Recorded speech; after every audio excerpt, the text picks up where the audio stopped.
Hampir 2 minggu saya tidak sambangi kantor di Bilangan Senayan yang isinya anak-anak ex-banker dan investment banking. Begitu saya masuk ke kantor kecil yang berukuran 70 meter persegi itu, yang isinya hanya 5 orang tersebut, kantor tersebut berantakan. Dokumen, arsip berserakan di mana-mana sampai ke lantai-lantai. Saya pun bertanya ke tim di sana, ini apaan? Ini dokumen kerjaan Bapak yang Santara, Pak, dijawab tim leader ex-banker tersebut. Kok banyak bener? Saya bertanya heran. Lah, kan Bapak suruh segera denominatornya Santara dibanyakin. Ini UKM yang mau mencari pendanaan di Santara, Pak. Ini ada sekitar 7.000 peminatnya. 2.200 kita sudah selesai seleksi untuk mengirimkan dokumen lebih lengkap lagi, dan ini 600-an dokumen telah masuk melalui email. Karena akan kita review, ya kami print hard copy-nya. Dan ketika mereka mengirim dokumen, ada 30 halaman, ada yang 50 halaman, ada akte perusahaan, perizinan, sampai data keuangan, plus foto-foto, Pak. Kita pilih-pilih yang di print. Kalau dikalikan 600-an UKM, ya ternyata numpuk 30 rim kali. Ini kita pilih yang paling singkat dan paling efisien. Yang lolos seleksi baru 67, Pak. Yang lain masih berantakan. Saya tercenung langsung ketika mendengar komen mereka yang sekaligus keluhan mereka. Otak saya pun berkelana. Kalau sehari masuk 50 UKM, bagaimana bisa dikerjakan mereka berlima? Hanya buat rapiin dokumen saja sudah makan waktu.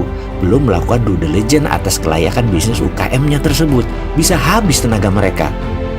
Ada usul? Saya bertanya sambil berdiri karena memang tidak ada tempat duduk yang bisa dipakai karena semuanya untuk meletakkan dokumen. Satu staf yang lagi urus dokumen di lantai berkata, Pak, buat web-based apps aja deh seperti Kickstarter. Jadi mereka upload sendiri proposal bisnis mereka seperti profil sosmed. Lalu dibuat banner di atas mereka dengan judul "Semua orang bisa mendanai bisnis Anda". Di web itu juga ada rating, Pak. Mereka yang minat ingin invest bisa kasih kode bintang atau kode hati. Atau kalau suka mereka kasih jempol. Ini penting untuk kita nanti hanya fokus yang diberi bintang atau ada hatinya saja. Jurinya ya para investor itu sendiri yang kasih komen dan memberi sign.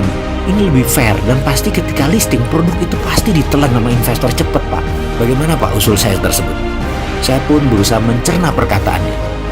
Memang sih dengan digitalisasi, jadi tidak perlu ada ratusan tumpukan kertas. Lalu para investor UKM sudah bisa lihat-lihat usaha apa yang mereka minati. Rating, review, dan rekomendasi pindah ke tangan crowd. Seru juga ini, kata saya dalam hati. Kemudian tanpa pikir panjang, saya menyatakan oke, setuju. Dalam hati kemudian saya komentar, kasihan ya melihat mereka kalau begini. Dengan digitalisasi memang lebih simpel. Tapi kalau dipikir-pikir, memang membantu UKM itu secara totalitas itu ya berat. Kasihan para tim kita ini.